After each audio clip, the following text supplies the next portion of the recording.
Hindi mapatahan sa kakaiyak ang 4 na buwang gulang na si Baby Keith Sipat habang karga ng kanyang Lola Rowena. Nag-aalala rin sa kondisyon ng bata ang kanyang inang si Eliza.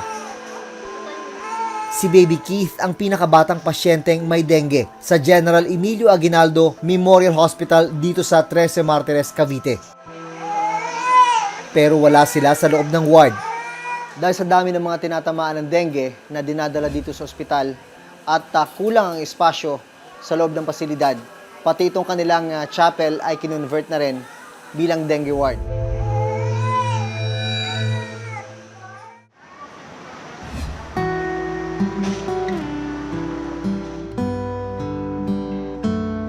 Pagpasok pa lang sa loob ng General Emilio Aguinaldo Memorial Hospital dito sa 13 Martires, Cavite, nagsisiksika na ang mga pasyenteng may dengue. 8-bed capacity lang ang dengue ward ng ospital. Pero ngayon, umabot na sa 70 ang bilang ng naka-admit na may dengue. Mula noong July, hindi na nawala ng pasyente itong labi ng General Emilio Aguinaldo Memorial Hospital. Sa ngayon, nasa 21 ang mga dengue patients dito. Lahat sila mga bata. Mag-iisang linggo nang naka-admit dito sa ospital si Baby Keith, bakas pa ang mga pantal dulot ng dengue sa balat ng sanggol. Namamaga na rin ang kanang kamay ni Baby Keith dahil sa dextrose, kaya kailangang ilipat ang swero sa kaliwang kamay. Nung nagsuka na, tapos parang kaiba na yung sabi ko sa kanya, "Nak, tara," sabi niya, "Nanay, parang masama na lagay ng anak ko." Sabi ko, "Tara, punta ako tayo sa Tracy, pa-check up natin para malaman natin kung ano sakit niya." Hindi check up nga po, may lagnat lang. Tapos sabi, dehydrate lang daw po. Di, ganun pa man po, nasa ER lang kami. Naghintay sila ng isang araw sa emergency room bago tuluyang mabigyan ng hospital bed. Ang kinababahala pa nila dahil sanggol pa, hindi naman masabi ni Baby Keith kung ano ang masakit sa kanya. Ano ba yung kumusta sitwasyon niyo rito? Kasi wala po kaming PhilHealth. Yung inano po namin, yung paglabas namin dito. Kasi po sir, siyempre, ibang gastos naman po, hindi mo pwedeng sagot na lang lahat ng hospital.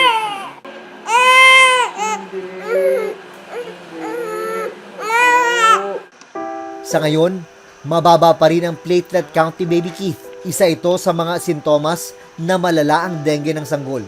Nasa pagitan ng 150,000 hanggang 450,000 per microliter ang normal platelet count ng isang tao. Pero nitong Sabado, bumaba sa 10,000 per microliter ang platelet count ni Baby Keith.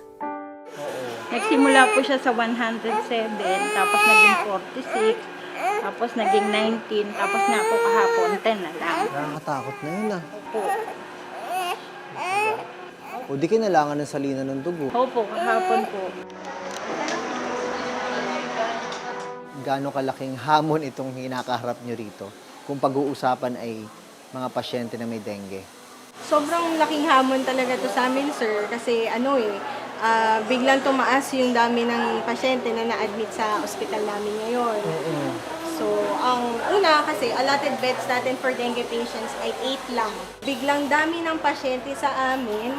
So, naganap pa talaga kami ng lugar kung saan sila pwedeng i-admit or kung saan sila pwedeng ilagay. Ano pa ang pwedeng contingencies pag katapos niyan? Social hall namin. Ma'am, sa ganitong klaseng kondisyon, mahirap ito para sa mga bata, di ba? Lalo na para sa mga bata. Yan na lang yung nakita naming solusyon para magamot din sila. Kasi hindi na din naman natin sila pwedeng i-transfer sa ibang ospital, lalo na kapag dumating sa'yo, hinang-hina na yung pasyente. So ikaw bilang doktor, gagawa ka ng paraan para magamot sila. May blood bank naman sa loob ng ospital. Ang problema, hindi naman sasapat ang supply ng platelet na kailangan para sa mga pasyenteng may dengue. Ano po ba ang sitwasyon sa ospital? So ngayon po kasi dahil may outbreak, nakaranas po kami ng shortage. Yung kumbaga pa hindi po namin mapunan yung pangailangan ng karamihan ng pasyente. Kung pagkukunan yung source ng platelet, meron kayo. Kailangan lang maganda yung pagkakalatag nyo. Kumbaga lang po, yung pagpaproduce po kasi natin ng platelet, medyo critical po siya kasi kailangan po right away po maproseso siya. Tapos, after po nun, kung di po siya makukuha or makukonsume na pasyente, after 5 days, ma-expire na po. Para makuha ang platelet mula sa dugo, kailangang idaan ang dugo sa isang makina na tinatawag na refrigerated centrifuge.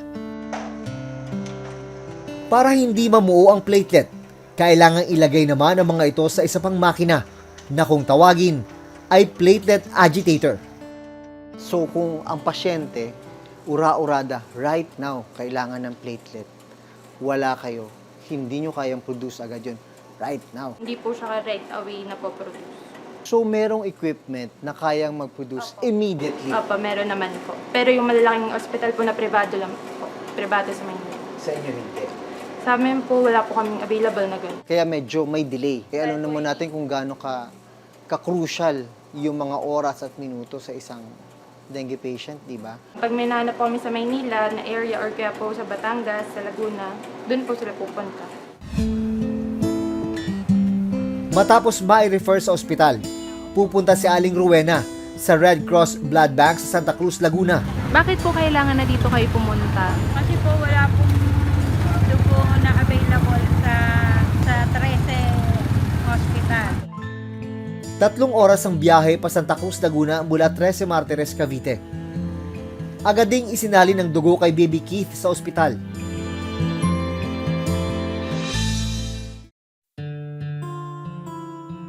Kahapon, dahil namamagana ang parehong kamay ni Baby Keith, kinailangang ilipat sa paa ang swero ng sanggol. Kaya po nalipat sa paa po nakakita ng ugat na malalagyan ng swero niya. Nung nasalinan po siya ng platelet, naging 29. Tapos po kahapon, bumaba ulit, naging 24. Tapos yung kanina po na kinuha, wala pa pong resulta. Ano po sabi ng doktor? Yun po ang binabantayan nga po yung platelet niya kung ano. Dahil sa labis na pagtaas ng bilang ng mga tinamaan ng dengue, idineklara ang National Dengue Epidemic. It is important that a national epidemic be declared in this area to identify where a localized response is needed and to enable local government units to use their quick response fund. Sa datos ng DOH, umabot na sa 958 ang bilang ng mga namatay dahil sa dengue. Higit na mas mataas ito sa naitala noong 2018 na umabot sa 582. Kasi pag sinabi po nating outbreak, sa isang lugar lamang po ito. Ngayon, kapag kumalat na po yung outbreak sa iba't ibang mga lugar, nakaratig o kaya malalayo, doon po natin nasasabi na isa na pong epidemic, lalo na po na national epidemic bilang iba't ibang bahagi na po ng Pilipinas yung apektado.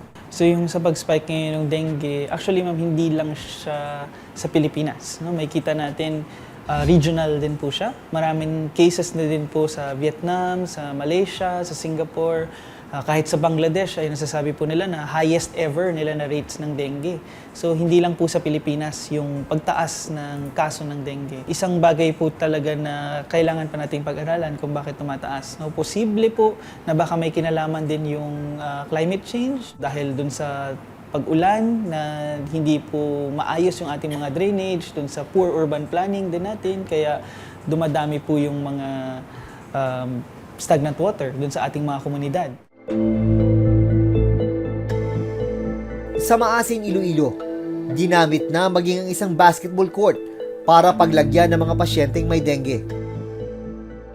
Sa Cavite, nagdeklara na ng state of calamity. Bibisitahin rin ng Reporter's Notebook ang pagamutan ng Dasmariñas sa Cavite. Ang capacity is 18 pero ngayon 17 po ang inpatients dito sa pedia ward po. 10 po ang dengue patients po na tumataas ang BP, yung iba mababa ang BP, binabantayan, baka kailangan pong salinan ng dugo. Sa intensive care unit ng ospital, naabutan naming nagbabantay si Lola Virginia. Nagka-dengue ang kanyang 10 taong gulang na apong si Mitch. Taas ng lagnat, on and off pa rin yung lagnat niya. Kaya ayun, dinala ko na siya dito sa DASCA. Tapos nung tinignan nga, nag-positive na siya sa dengue. Nang isugod sa ospital si Mitch, namamanas na ang katawan ng bata. Mapula ang mga mata at mataas ang lagnat. Friday, inadmit na dito sa ICU kasi sabi nga po ng doktor, critical na yung lagay niya. Ang sabi ng doktor, may tubig sa baga, kaya pala siya namamanas. Patuloy pa ring inoobserbahan si Mitch sa ngayon.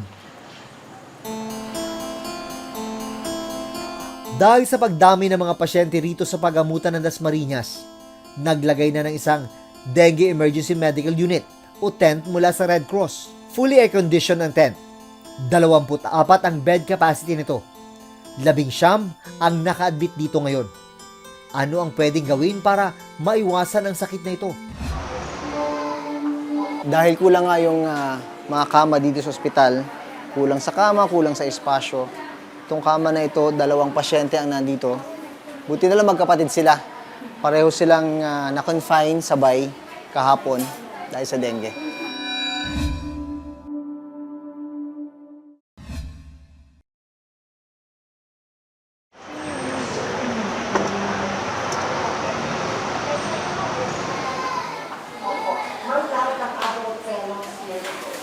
Sa hallway ng San Lazaro Hospital sa Maynila, pinagkakasya ang ilang pasyenteng may dengue. Puno na kasi ang lahat ng dengue ward. Noong bumisita kami, umabot na sa mahigit 200 ang naka-admit dito. 162 ang bilang ng mga pasyenteng nasa pedia ward as of September 2, 2019. Sa ngayon po, patuloy po ang pagtaas ng admissions namin ng patients who are diagnosed with dengue po. Okay, so last Friday, Saturday po, 130 lang kami, 140. Ngayon po, 162. So mostly, mga bata pa rin po ang naa-admit. Pero ang kapasidad lang talaga na pwede niyong ibigay, ano talaga? Sa isang ward, sir, so this consists of 5 to 6 rooms po. We can only admit 5 or 6 sa isang room. Ang nangyayari po, 50 sa isang ward, nag-admit po kami ng 70, 71, 72. That's why ni-ready na po namin ang tent sa baba. So kung capacity ang pag-uusapan, ilan ang sobra niyo? Sa lumalampas kami, mga 26, 27 patients po per ward. Dahil kulang nga yung mga kama dito sa ospital, kulang sa kama, kulang sa espasyo. Itong kama na ito, 2 pasyente ang nandito. Buti na lang magkapatid sila. Pareho silang na-confine sabay kahapon dahil sa dengue. Paano nag-decide na 2 sa isang bed? No choice na. Kesa sa kasi bumaba na talaga yung platelets niya, 60 na lang po. Buti na lang kahit pa paano meron. Baka sa iba, puno pa din.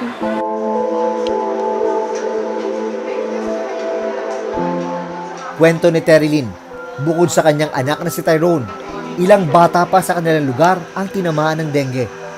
Bawat iskinita po, may mga bata nga dengue na. Ngayon, sa kasalukuyan, wala pa namang namamatay. Taon-taon po ba yan? Taon-taon po. Kasi last 2 years, may namatay pong bata. Dengue din. 5 pasyente ang kapasidad ng bawat kwarto dito sa dengue ward ng San Lazaro Hospital. Pero pilit pinagkakasya ang mga pasyente dahil sa sobra dami ng mga dengue patients, ginagawa itong pang-animan. Pero hindi pa rin talaga kasya. Kaya ito, nakikita ninyo, may mga nakalatag na folding bed dito sa corridor. Kabilang sa mga nasa pasilyo, ang 5 taong gulang na si Nathan. 3 araw nang nakakonfine dito sa San Lazaro ang bata. 3 araw na rin siyang narito sa hallway ng ospital. Kumusta sitwasyon mo dito? Medyo hirap din po talaga. Kasi yung ito po, nung pinanganak ko siya, hindi naman din po ganyan. Kumbaga, first time lang talaga. Biyernes nung nakarang linggo nang magsimulang ilagnatin si Nathan. Linggo ng gabi nang isugod siya sa ospital. Ang naramdaman mo ba nung Friday? Masakit yung ulo. Masakit yung ulo.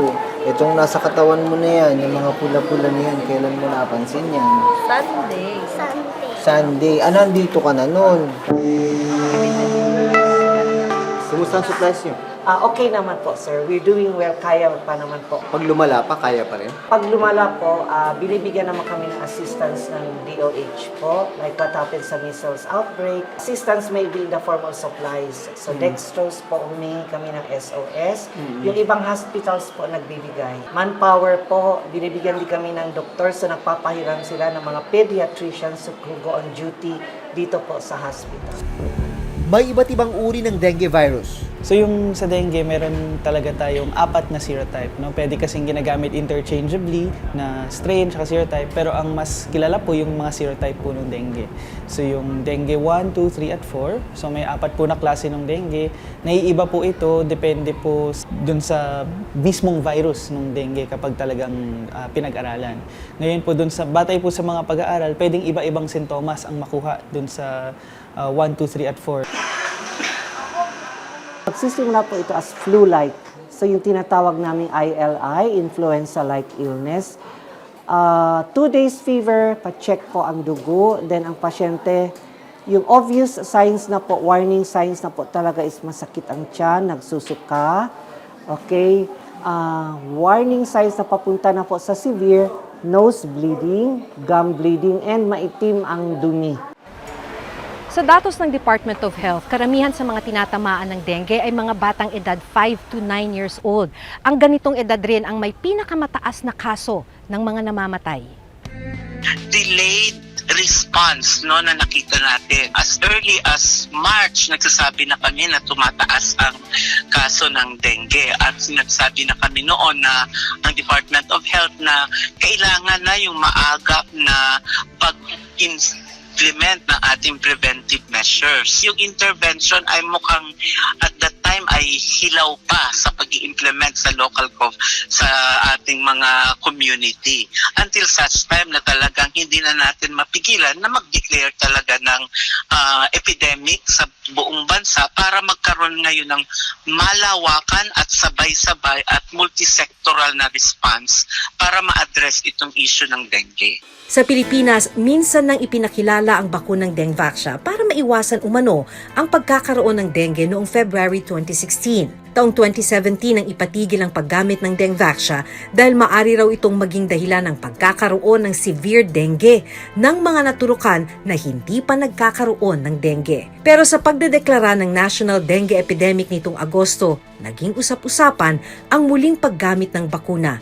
Yes, I am open to the use of Dengvaxia again. Maraming patay na. It's an epidemic.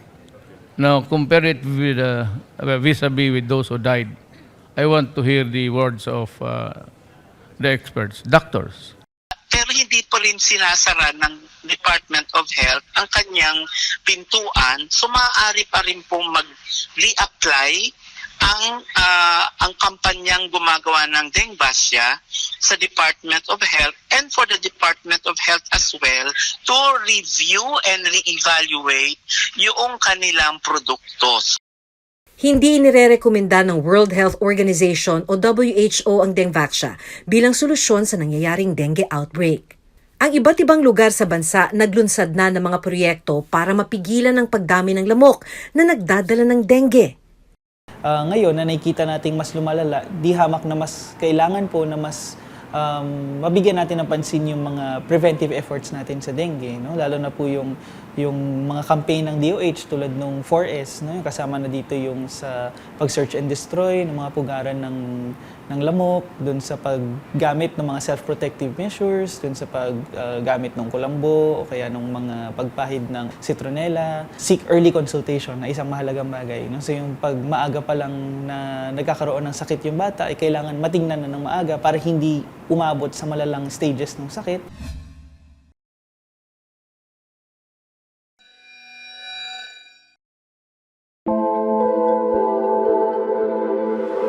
Malungkot isipin na ang sakit na mapipigilan naman sana naging dahilan ng pagkamatay ng halos 1,000 katao sa unang 8 buwan ng taong ito.